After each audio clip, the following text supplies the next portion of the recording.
بسم الله الرحمن الرحيم. صلى الله عليك يا سيدي ويا مولاي يا رسول الله، وعلى أهل بيتك المعصومين الأبرار الميامين المظلومين المضطهدين.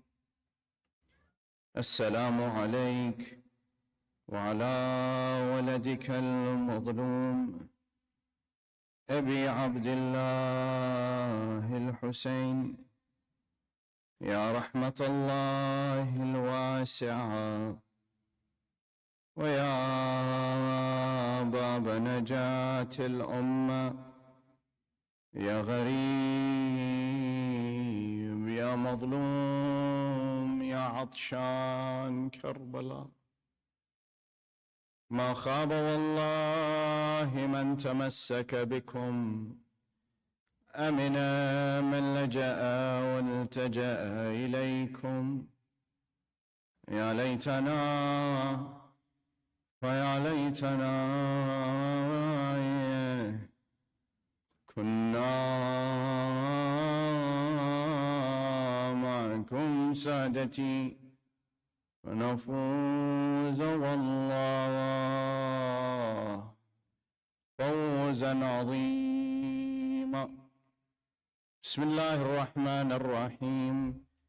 إن في خلق السماوات والأرض واختلاف الليل والنهار لآيات لأولي الألباب الذين يذكرون الله قياما وقعودا وعلى جنوبهم ويتفكرون في خلق السماوات والأرض ربنا ما خلقت هذا باطلا سبحانك فقنا عذاب النار. آمنا بالله. صدق الله العلي العظيم. اللهم صل على محمد. والسلام عليكم جميعا ورحمة الله وبركاته. My dear brothers and sisters, the objective of Rasulullah sallallahu alayhi wa alihi wa sallam, Allahumma salli ala Muhammad, was to provide a timeless message.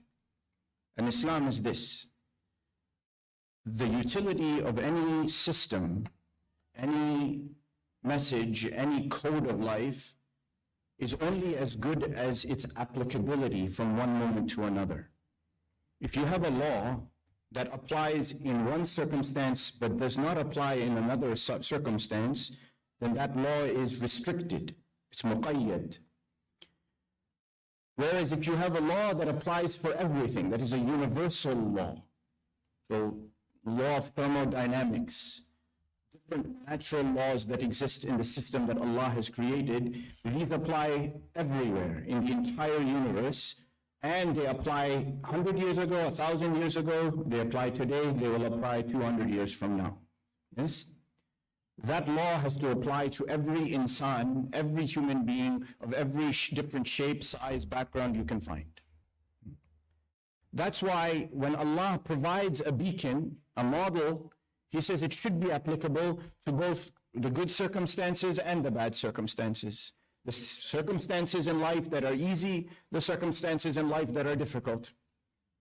Imam al-Hussein alayhi salatu was salam, Allahumma salli ala Muhammad wa ala Muhammad.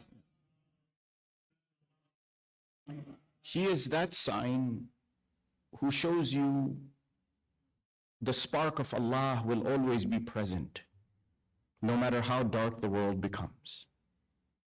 That when everything seems so dark, so bad, so unjust, you know the beacon of Al-Hussein is alive. I give you an example. That when on the day of Ashura, a young boy, he went out to fight.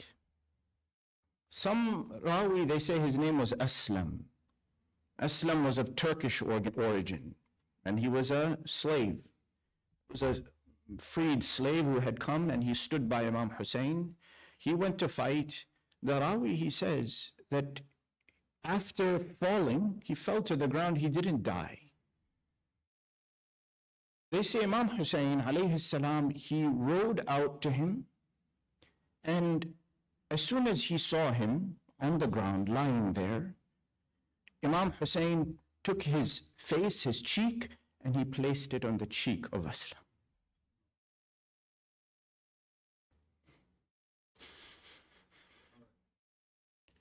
Aslam, he wasn't dead. He opened his eyes and he said, "Who am I?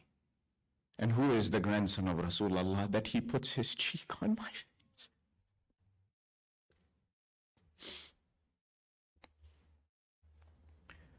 This is the beacon of light. That is Hussein. And why I start with this? Because in any moment, you may sit and think, where is the world going? I have mentioned to you, and again I'm going to keep repeating over and over, that Allah sends His signs. Why? So insan can see those signs and feel conviction that Allah is the true God, the only God, the all-powerful, creator of everything. And with greater certainty, greater yaqeen, will come greater sincerity. You will become more sincere on the path of Allah, the more certain you are that what He is telling you is the truth. And more importantly, that what He has promised to you will come to pass. The greatest form of that sincerity is to sacrifice, is to give of your own self for something that is way, way more valuable than you. And to do so in a manner in which you have to suffer and compromise everything that is valuable to you. Now, I said to you this yesterday, that self-sacrifice on the cause of Allah, it requires patience. It requires sabr. So now the question we ask, yes, certainty leads to sincerity, sincerity requires patience, or sincerity leads to self-sacrifice, and self-sacrifice requires a high level of patience. Let's ask this question: how long do we have to be patient for? That's the question, yes? Because inevitably, in every human being's mind, when you are tried, when some difficulty comes in your head, what is the first thought? When is this going to be removed? Yes? It's our nature. There is no human being who says, "Ya Allah, the difficulty came, I accept it, but let it last longer and longer and longer." There's no human being who thinks this way. Every human being who has a difficulty or a trial, invariably they will say, what? That, "Ya Allah, when are you going to remove this from me?" And so the question always becomes that when we talk about the Ahl al-Bayt, the struggle of the Ahl al-Bayt, the difficulty of the Ahl al-Bayt, we ask the question, when is the faraj going to come? Isn't it? How long do I have to be patient? How long do we have to witness what is happening in front of our eyes before the faraj comes? And even today, God, how many times people over the last 6 months, over the last year, 18 months, 2 years, whatever it is, how many people have come and said, "Oh, the signs of the Dhuhr are here"? No? The signs of the Dhuhr are here, that it is the time of the end of the world, just as in, and they will mark off these signs that, oh, when men start to resemble women and women start to resemble men, and this and that is happening in signs. Fine and good, fine and good. But we do not know that the time of Dhuhr has come or not. And we are not allowed to sit and say that, yes, Imam is going to come now or not. We don't know. We don't know until the actual time happens. We do not know that the time is going to come. So we sit in intidhar. We sit and we wait patiently for that time to come. And we say, as long as you have kept us here with our breath in our chests alive, Allah, allow us to stand on that path. Strongly, firmly, without wavering off of that path. That is not easy, because people lose hope. People will always lose hope. And you see the history that points to the fact that insan is so fickle, insan is so unloyal, disloyal, cannot be trusted, How do you know you're even going to go? Even today, my dears, we have people so-called who are called believers who pretend to be Shia and they are helping the enemy. Yes? I don't have to give you any details of anything, nor is it my place to sit here and talk about that. But this exists. Let me give you one example from history, okay? In the time of Uthman ibn Affan, the third Khalifa, he appointed a man named Al-Ash'ath ibn Qais al-Kindi. You all know this name. Let me tell you some details about this man.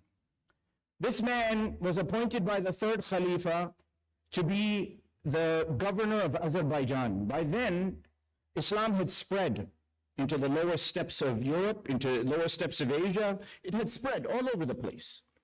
And so he was appointed as the governor of Azerbaijan. This man, the history describes that he became a Muslim in the 10th year after Hijrah.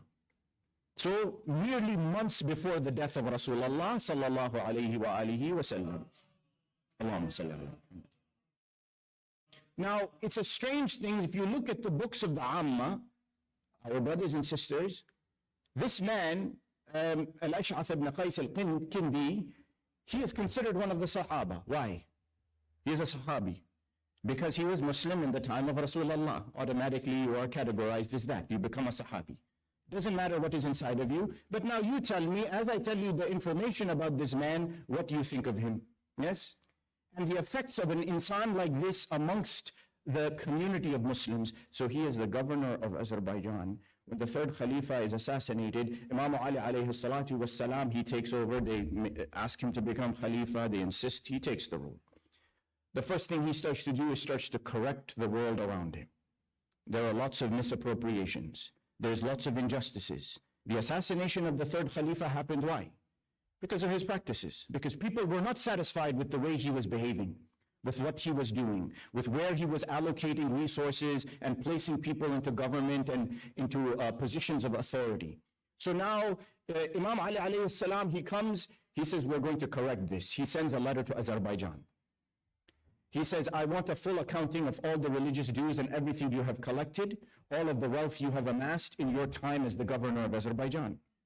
This man, Al-Ash'ath ibn Qais al-Kindi, he worries because he has amassed a fair amount of wealth. And he does not want to relinquish it. He doesn't want accountability.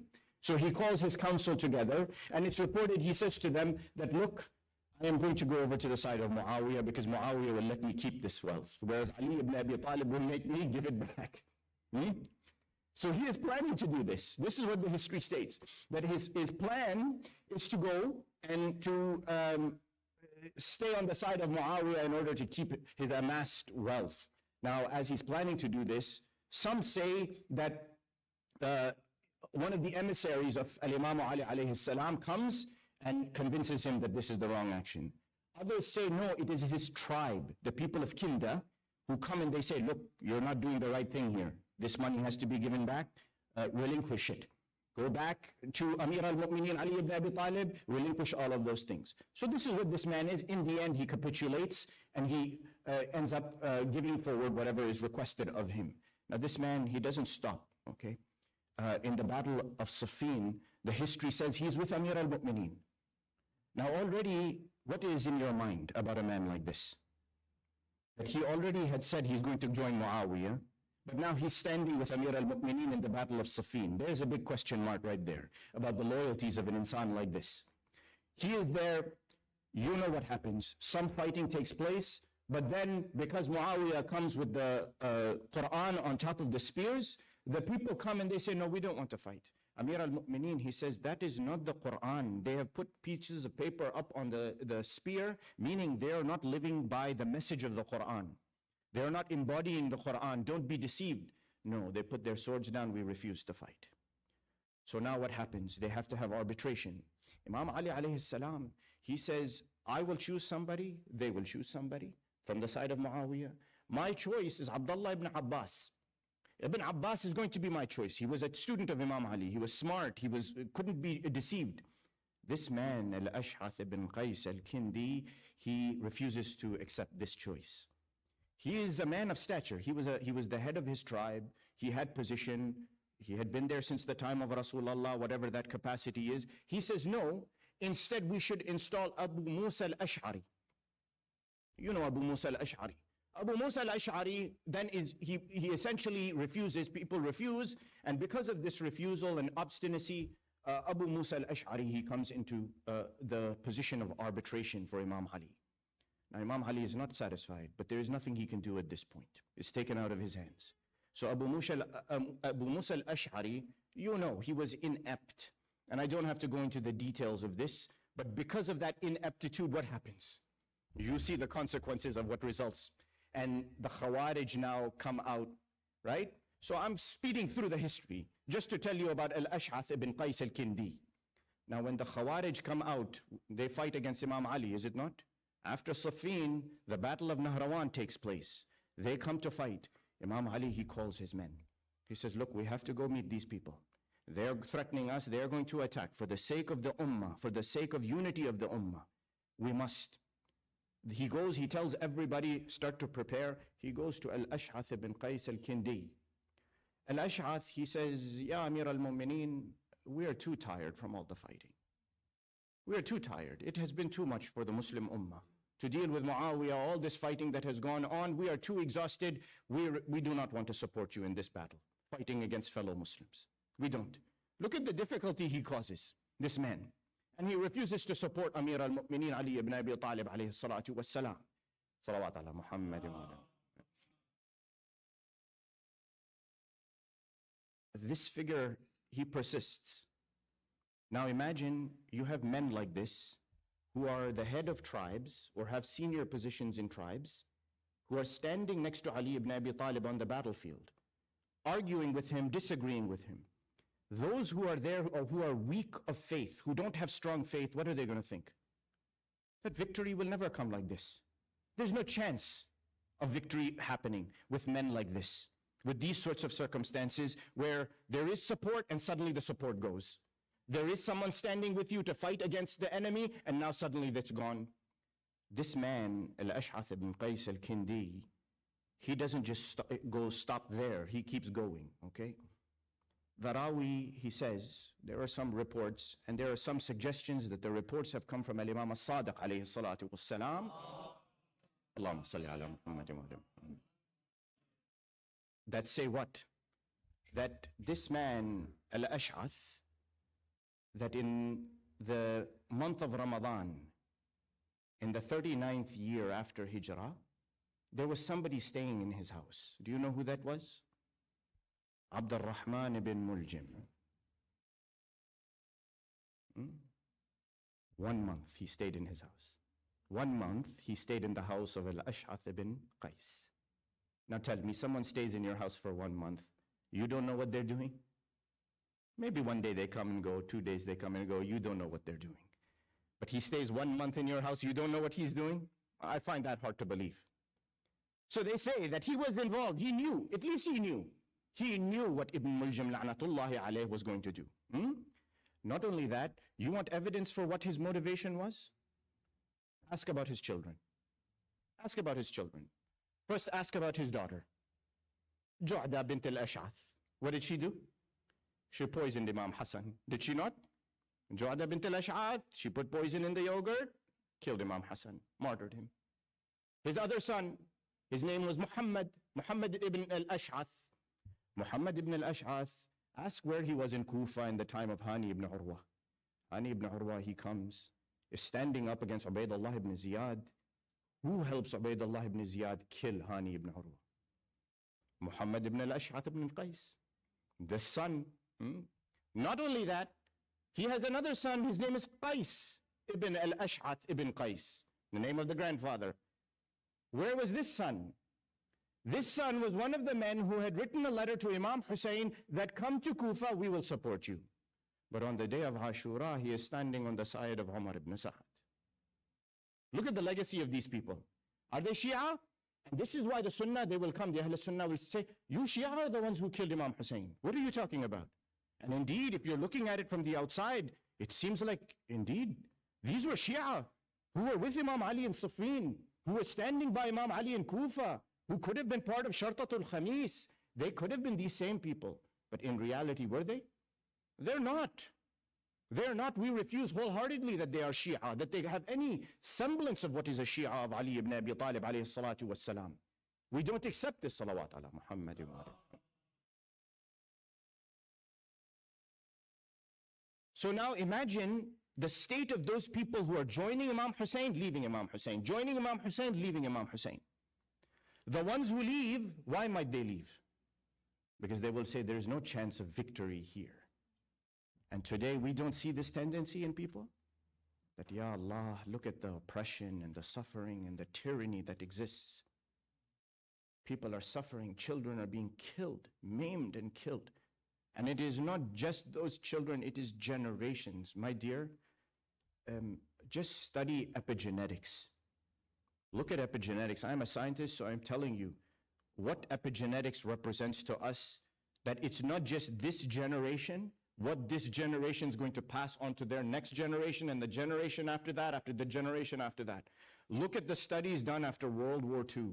In World War II, when the Nazis sieged a Dutch village, the epigenetic data shows that it was not just those people who were alive during that siege, the Nazi siege, but it was their descendants after that who also felt the effect of that siege. What is happening today will not just be today, it will be in generations what has happened. So people will look at this and they will say, where is the victory? And indeed, insan wants to believe that there's victory. It is in us, isn't it? They call this, what they call this, the just world hypothesis. That you want to believe in your life that if someone does bad, they're going to get bad. And if someone does good, they get good, right? If there's a tyrant, he's going to face the consequences of that tyranny. He will be punished. But tell me, does it happen that way? It doesn't happen that way. It doesn't always happen that way. Sometimes the tyrants get away with it in the life of this world. In the akhirah is a different issue. In the akhirah, they will meet the big Jabbar, the big Qahar, the one who comes with his might and he will, like this, they're finished. Yes? And that is what we have to believe inside of ourselves, that in the end, Allah's nusra is what we need. And this is, he keeps pointing it. My dears, there are signs of this in front of us, that God has not left us go. There are signs in front of us that God has not just left us be, that he is helping. But he says, I want to see how many of you have faith. How many of you believe with yaqeen that it is going to come? And how many of you have patience to wait? Because the faraj doesn't come easily. The faraj will only come when your patience has completely run out. Zero. Then it will come. That is the way Allah teaches us.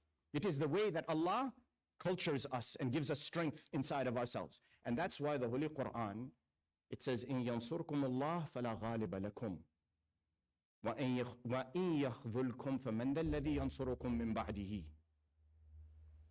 He says, the Quran says, if Allah gives you nusra, if Allah supports you, then there's nobody who will defeat you.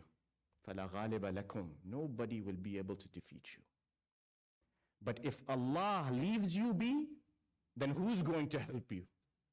Who will help you if Allah leaves you be? So we must believe that Allah is with us, no? We must keep that in our mind. And believe me, our A'imma al-Athar, they constantly were working for this. Some people say that, well, why did the A'imma al-Athar not stand? There were many rebellions in the times of the rebellion of Zayd, the rebellion of Yahya, the rebellions that came in the time of Al-Imam al-Jawad, Al-Imam al-Hadi, Al-Imam al-Askari. Many rebellions came. Many rebellions. The rebellion in the time of Al-Imam al-Sadiq alayhi salatu wassalam. Allahumma salli ala Muhammad wa ala Muhammad. The Nafs al-Zakiyya. The Nafs al-Zakiyya, whose martyrdom was a lot like Karbala. What had happened in Karbala. Why did the Imams not stand? Why did they not fight? Why were they not working more diligently to establish Allah's kingdom on earth? My dears, they were. They absolutely were. But ask yourselves, and we should ask the question, that is the achievement of short-term victory sufficient to compromise the long-term goal? Tell me. Is it? A short-term temporary fix right now is going to solve the problem 100 years from now? It will not. It's not going to solve it. Right now, maybe you'll stand, but how do you know 100 years from now that stand actually will have achieved the results that it was supposed to? And the proof of the wisdom of the Imams, my dears, how many are going to stand in Karbala on the day of Arba'in? That is the proof of the victory of the Imams of Ahl al-Bayt. Yes? Don't let anyone deceive you. We are victorious. Why? Because Abi Abdullah al-Hussein draws millions who come to him. And it burns the hearts of the enemies. It burns the heart of those who hate the Shia. And it points to the victory that we have. Indeed, it is a victory. Indeed, it is a victory. It will never end. But you see that the Imams were building a system. And this is a lesson for us in our lives, my dears. Tell me, if a human being like me comes, and at my young age, I come and I tell my father that, look, I want to go for short fixes in my life. I want to do rudimentary jobs, earn a little bit of money, jump from one job to another. Just think 1 year ahead, 2 years ahead. What will my father tell me? My father was a banker. So he was always, into the finances, and mashallah, he taught me a lot. Not just in that, but in deen. I'm sitting here today because of the mercy and the generosity of my father. He would have said, no. You plan and you create yourself a foundation and a system. Create a system. And that's what we have to tell our children. You are not here to just earn money. You are not here just to have a house and eat food and get married and have children. You are here to build a system for yourself within the fold of Islam. What is that system? That system is what is going to take you from now, in this moment, to the moment of your last breath when you leave this world, and take you with the most grace and most ease and most patience and most strength, so that the torrent of the world, the storms of the world will not shake you. That's your system. That is the system of Ahl al-Bayt. And that's what they have left with us, 110%. And we worry, my dears. You know why we worry? Because our eyes are very, very short-sighted. We cannot see. We say, oh, Ya Allah, we don't have the rule, we don't have authority, we don't have kingdom, we don't have this, we don't have that. No, no, my dears. I gave you the story of Talut, yes, a few nights ago. I give you little bits and pieces as I go along. What did the messenger say about Talut, the Nabi? What did the Nabi say about Talut? That Allah istafahu alaykum. Allah has chosen him above you. وَزَادَهُ بَسْطَةً فِي الْعِلْمِ وَالْجِسْمِ. He has given him knowledge and body. But the ayah doesn't stop there. The ayah says what? Allahu yu'ti mulkahu man yasha. God gives his authority and his kingdom to whoever he chooses. God gives his authority and his kingdom to whomever he chooses. He will choose. You will not choose. And when he gives you that kingdom, see what happens. Now, if I tell you, you don't have to believe me. You don't have to believe me. But listen to the words of the Quran. In the Quran, Allah describes himself as Aziz. Yes? So many places. He says, I am Al-Aziz. And this, I credit my father, mashallah. He is a researcher, and he has been doing a lot of research on the word Al-Aziz. And the things he has pulled out, mashallah, that's why I am his student, learning from him. Salawat for him, please.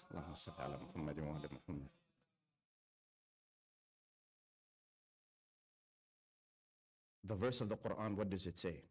قُلْ اللَّهُمَّ مَالِكَ الْمُلْكِ تُؤْتِي الْمُلْكَ مَنْ تَشَاءُ وَتَنْزِعُ الْمُلْكَ مِمَّنْ تَشَاءُ وَتُعِزُّ مَنْ تَشَاءُ وَتُذِلُّ مَنْ تَشَاءُ بِيَدِكَ الْخَيْرُ. Yes? Say, O Allah, you are the sovereign of all kingdoms, the king of all kings. God is sovereign, all powerful. You give sovereignty, you give kingdom to whoever you choose. You take it away from whoever you choose. وَتُعِزُّ مَنْ تَشَاءُ وَتُذِلُّ مَنْ تَشَاءُ. Allah is Aziz. He gives izzah to whoever he chooses. He takes it away. He lowers whoever he wants. This word Aziz, do you know what it means?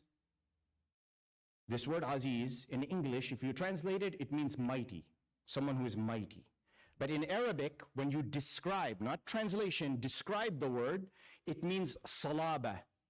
In Arabic, when you say something has salaba, it means you cannot bend it. You have an iron rod, try as hard as you want to bend it, it will not bend. You cannot bend it. So when you say Allah is Aziz, if He decides something, can you change His will? You can go against Him? You cannot. You cannot bend it. You cannot shape it. You cannot move it. He has decided, it will be. That's it. So if Allah says, I am giving the izzah to somebody, what is He giving? Unbendability. Unbendability. You will not bend. You will not bend, you will not shake, nothing will happen to you, and you will stay on the course. You know what the consequence of this is? That there will always be those people who have izzah. Today we see this in the world. We see this. They are the few who stand up against the many.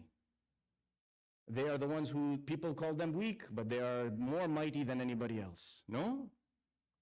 They have izzah, no? Unbendability. Unbendability. Throw what you want, they will not bend. Attack them, do whatever you have to, they will not bend. They will not bend off the course they have chosen. This is faith. This is iman. And what you will see as a consequence of this is that some will stay with them, some will not stay with them. As with Imam Hussein. Look at this example. That with Imam Hussein, some came, some left. Some joined at the very last second. I will tell you more on this, inshallah, as we come to the end. And you see the wisdom of Rasulullah in this. This is his lesson for us. That our Rasul sallallahu alayhi wa alihi wa sallam, Allahumma salli ala Muhammadin wa ala Muhammad.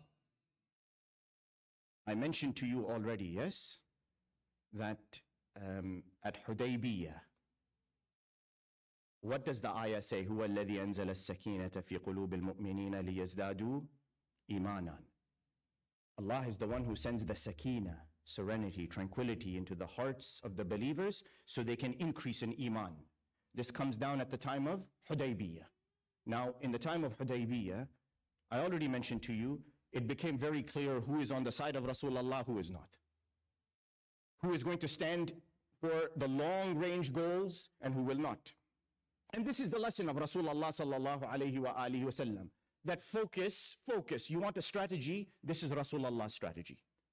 Focus on the long-term goals. Focus far ahead of you. Don't look right here in front of you. Look way, way ahead of you. You are going to face difficulties. You're going to face inconveniences in your life. And on top of that, you are going to get those people who are going to come and object, and they're going to be obstinate, and they're going to put up obstacles in front of you. Always that is going to happen. You see this, it is history. When you seek the truth, these things are inevitable. So when Hudaybiyah is taking place, they say Rasulullah sallallahu alayhi wa alihi wa sallam, Allahumma salli ala Muhammadin wa ala Muhammad. The treaty has not been signed by Suhail ibn Amr. Suhail, this man was very devious of the kuffar of Quraysh. You know the details of what happens when they're signing. Don't say Bismillah ar-Rahman ar-Rahim. Don't say Muhammad Rasulullah. You know this. This is old. They haven't signed it yet. The treaty has not been signed yet. They're just talking. They say a young man comes running into their presence. His hands and legs are in chains. I don't know how many of you have heard this. This young man, his name is Abu Jandal.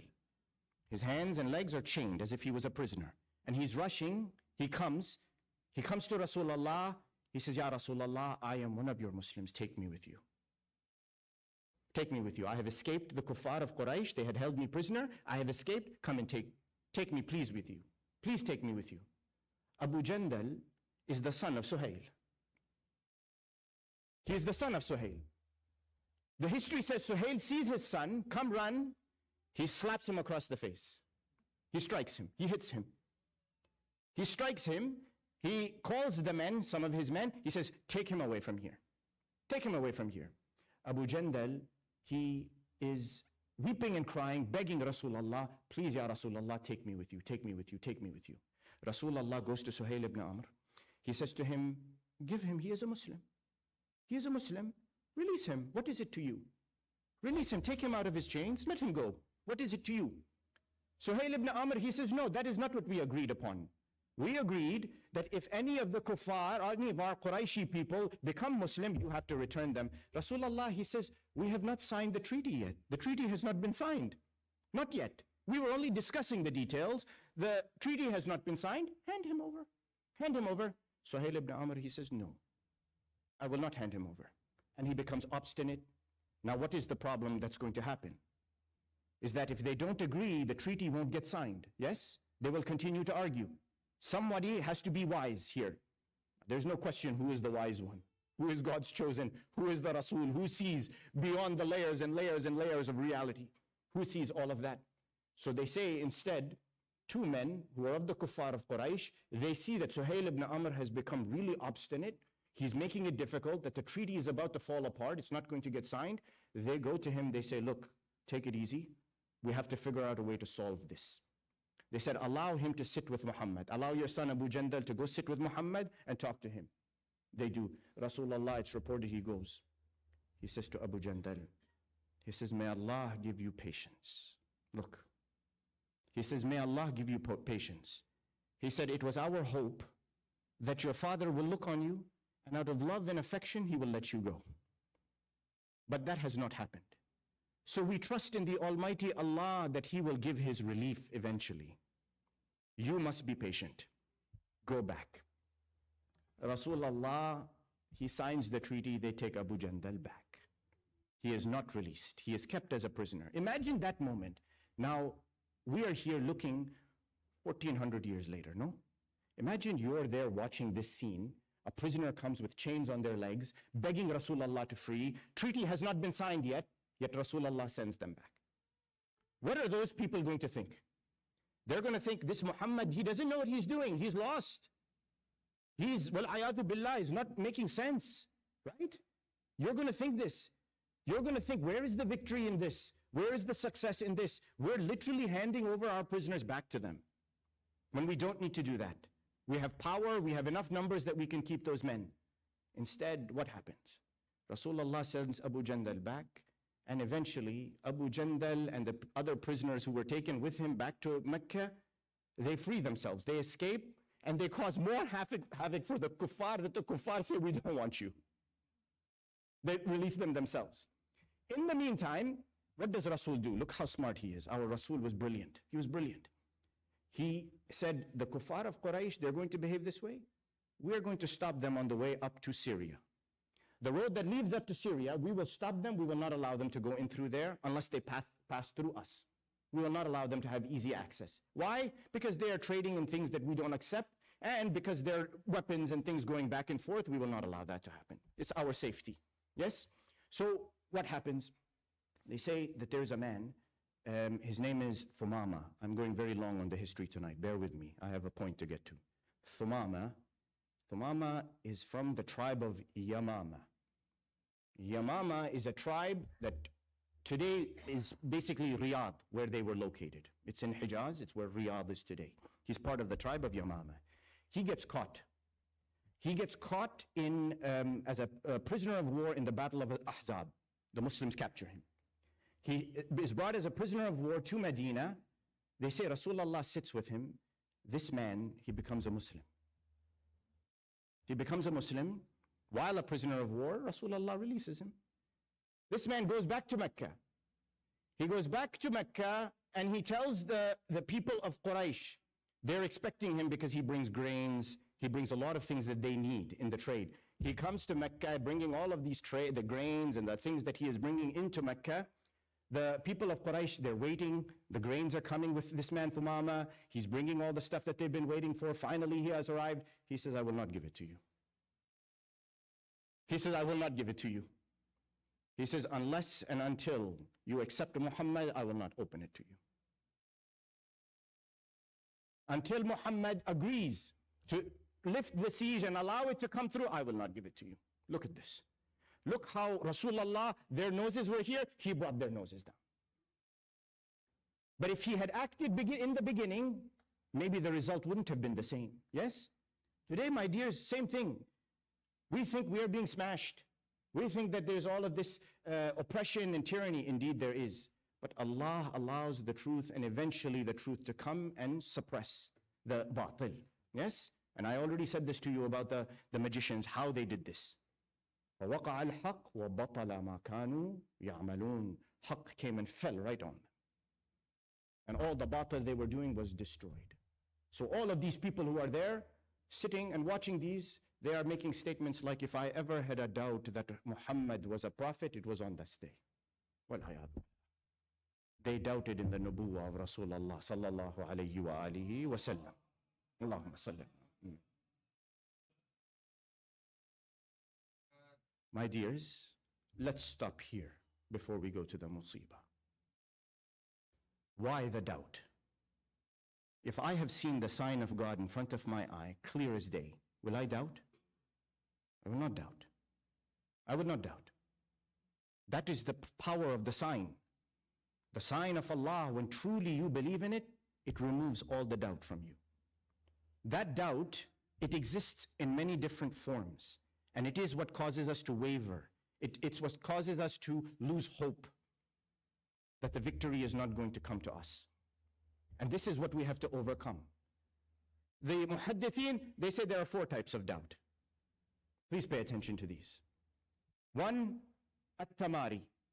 At-tamari, it is a word in Arabic that is used to describe people who unreasonably are arguing with others because they don't know the truth. So they come and they argue. We see these people today.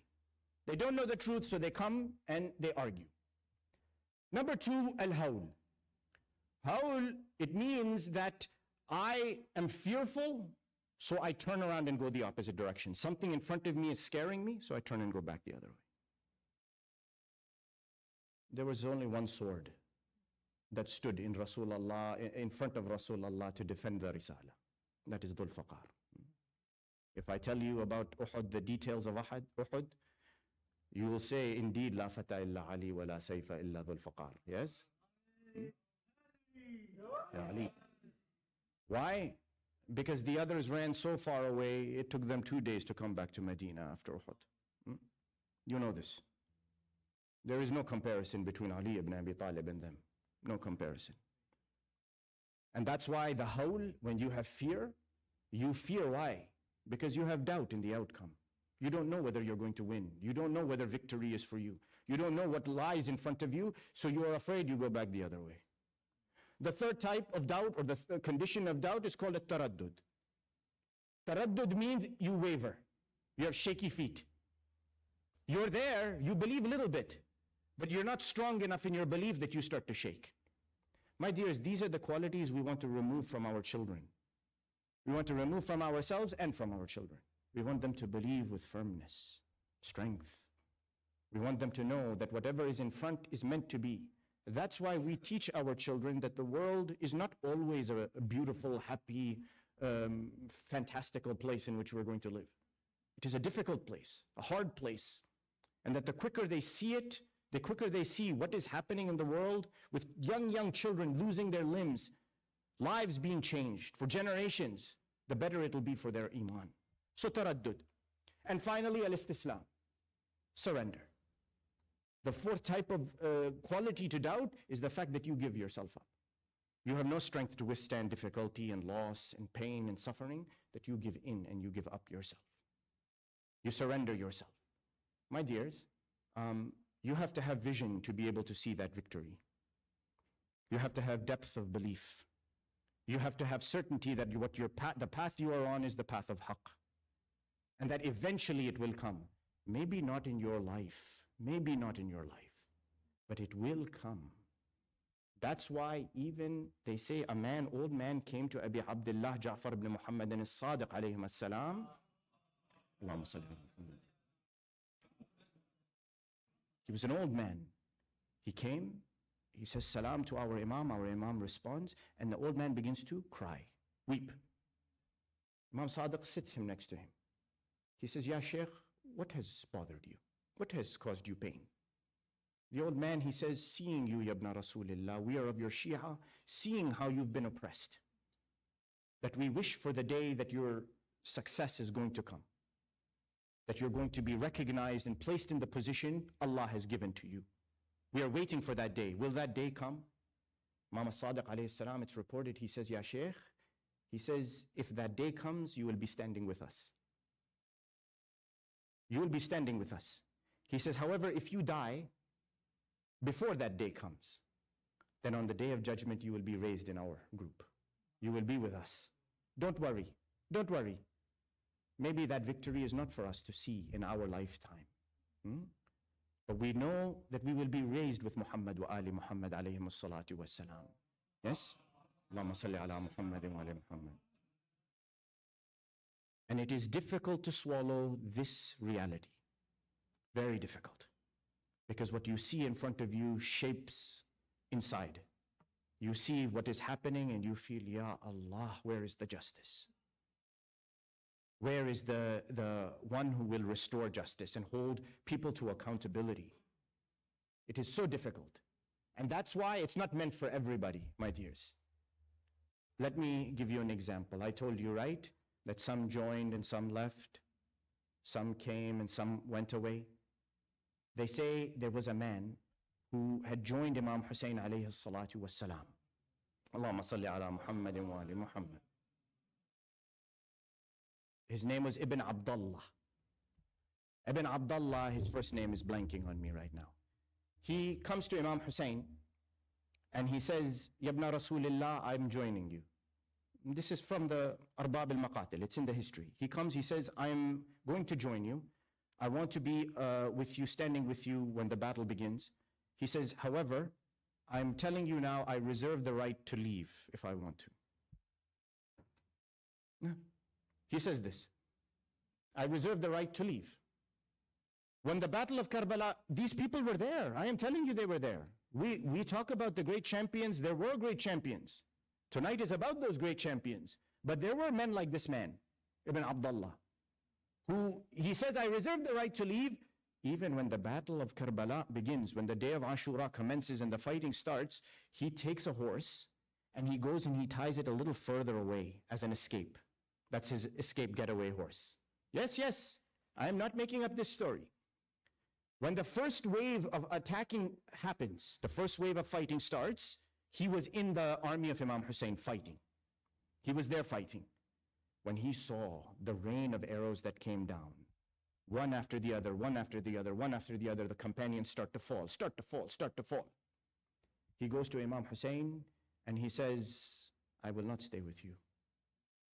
There is no victory here for you. There is no victory here for you. He gets on his horse and he leaves. He leaves. He departs Imam Hussein. Why? Because he did not see the victory. Indeed, he is the loser. Indeed, he is the defeated. Because there were men like Umar ibn Qurada. Umar ibn Qurada, they say when that first wave of attack took place in Karbala and the rain of arrows that are coming down, the Rawi, he says, Imam Hussein, if he moved to the right, Amr ibn Qurada will move like a shadow to him to the right. Imam Hussein moves to the left, Amr ibn Qurada moves to the left. And he takes all of those arrows onto his chest. So much so that Amr ibn Qurada had a brother, Ali ibn Qurada, who was on the side of Umar ibn Sa'ad. My dears, this should make us think. Who yelled out to Hussein, to Imam Hussein, saying, "Oh Hussein, you have deceived my brother. Look at his outcome." And Imam Hussein says, "It is you who are deceived."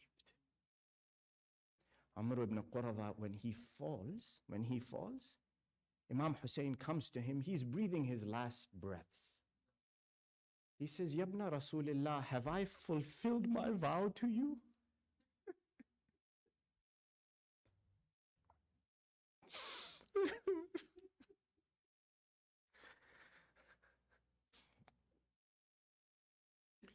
Imam Hussein, it's reported, he says, "Go, Amr. My grandfather is waiting for you.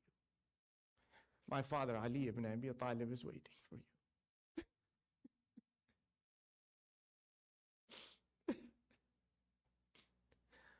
One by one, my dears, how many companions went? How many companions stood? Even Darawi, he says, Muslim ibn Awsaja, who was an old man, went to fight. Zuhair ibn al-Qayn went to fight. They say that Imam al-Sajjad alayhi salam, he reports that on that day of Ashura, I could hear the night of Ashura, I could hear my father. He would recite a poem. He would say, Ya dahru uffin laki min khalili, kam laki bil ishraqi wal asili.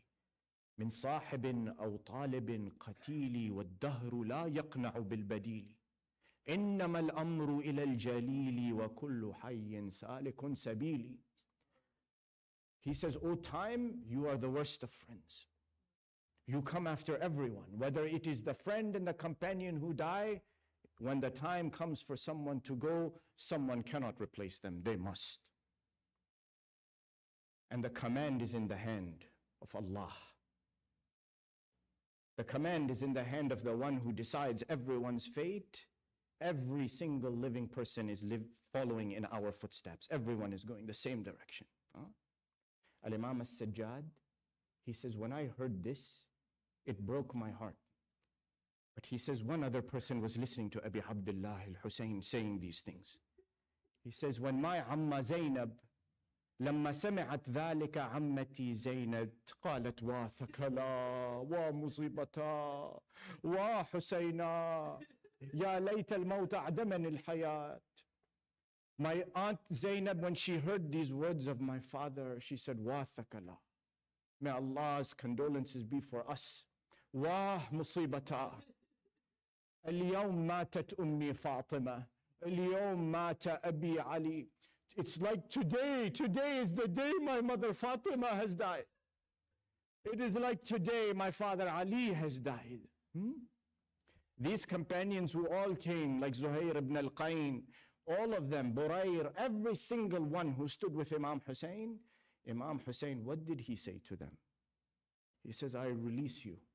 That night, when they all gathered inside of the tent, the ones who were true, they were not going to leave Al-Hussein because they knew with Hussein is the victory. Hussein is the victory. Imam Hussein is the victory always. Remember that if you are with Hussein, you are with victory. You are victorious with Hussein. They stood. Imam Hussein, what did he say to them? He says, go, I release you from your pledges. You have pledged to me? Go, I release you. He says to them, دعوني مع هذا القوم فإنهم لا يريدون غيري. Leave me with these enemies who have gathered in front. They don't want to spill anybody's blood but mine. They only want my blood. Leave and go.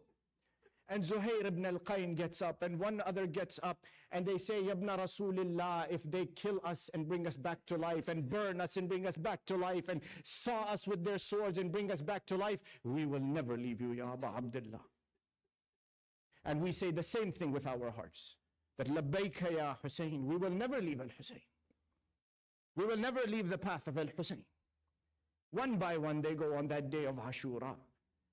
Muslim ibn Awsaja, my dear brothers and sisters, comes to the battlefield, and when he falls, they say Imam Hussein goes to him. And when he comes to the body of Muslim ibn Awsaja, he recites the ayah, فَمِنْهُمْ مَنْ قَضَى نَحْبَهُ وَمِنْهُمْ مَنْ يَنْتَظَرْ وَمَا بَدَّلُوا تَبْدِيلًا وَنَحْنُ فِي الْأَثَرِ. He recites the ayah. There are some who have fulfilled their vow. They went and they gave themselves for Allah.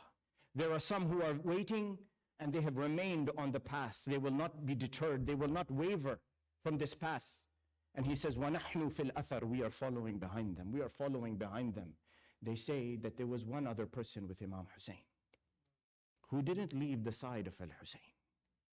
That was Habib ibn Madahir. Habib ibn Madahir, he comes to Muslim ibn Awsaja breathing his last breaths. He says, O Muslim, if I knew that I am not going to follow you, then I will ask you to give me your last will and testament. Tell me, what is it you want me to do? They say, Muslim ibn Awsaja Darawi, he says, Ashara ila al-Husayn wa qala usika bihada. He points to Imam Hussein, Muslim ibn Awsaja, and he says, my directive to you, my command to you is him. أن تموت دونه. Do not stay alive and allow him to die. Make sure you die defending his life.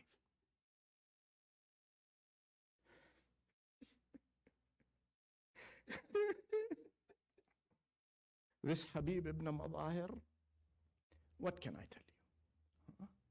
That Imam Hussein is waiting for him. They have gathered in Karbala. The Rawi, he says that at night, one of the companions, he comes and he says, Ya ibn Rasulillah, someone is coming in the desert. Imam Hussein alayhi salam, he says, don't worry, this is my companion Habib. Habib ibn Madahir, he comes.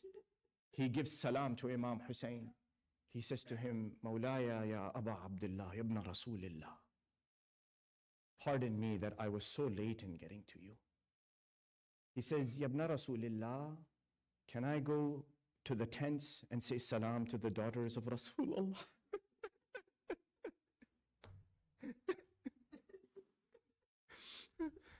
Imam Hussein, he says, go ya Habib. Habib ibn Madahir, he goes to the tent. From the outside, he says, Assalamu alaykum, ya banati Rasulillah. My salam upon you, O daughters of Rasulullah. Inside the lady's voice, she asks Ali al-Akbar. She says, Oh Ali, Ya Abul Hasan, who is the one outside saying salam? Ali al-Akbar, he says, Ya Amma, Ya Zainab, this is no one other than Habib ibn Madahir.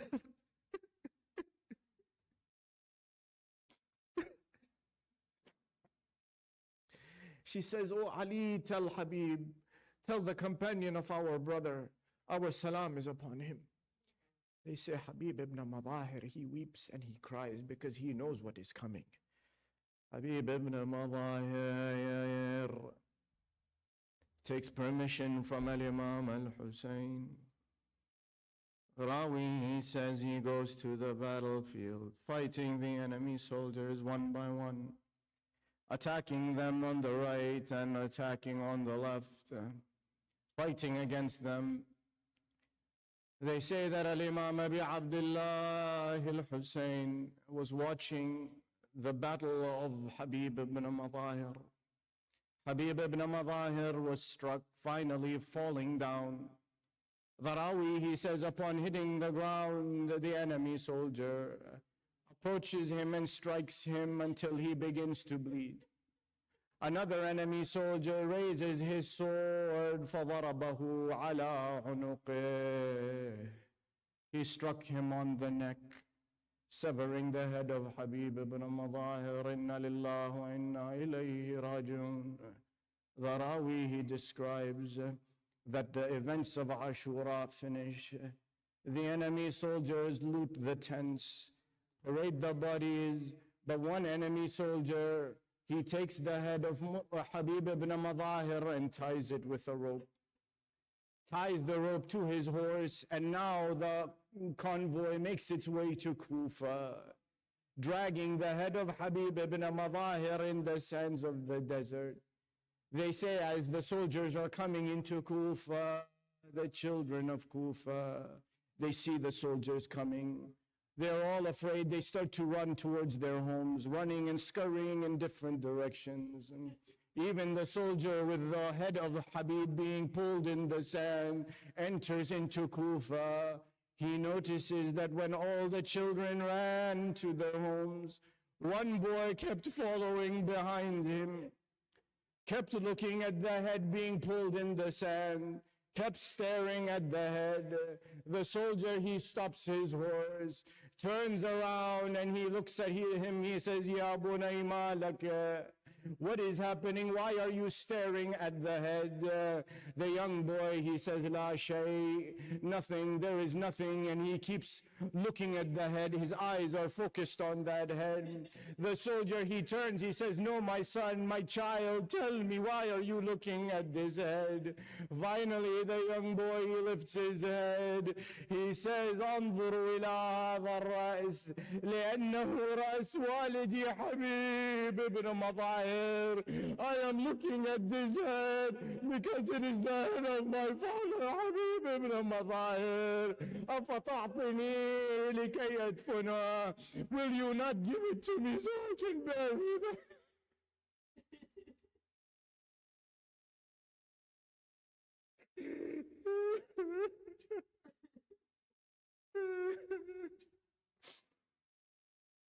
وسيعلم الذين ظلموا على محمد أي منقلب ينقلبون والعاقبة للمتقين إنا لله وإنا إليه راجعون.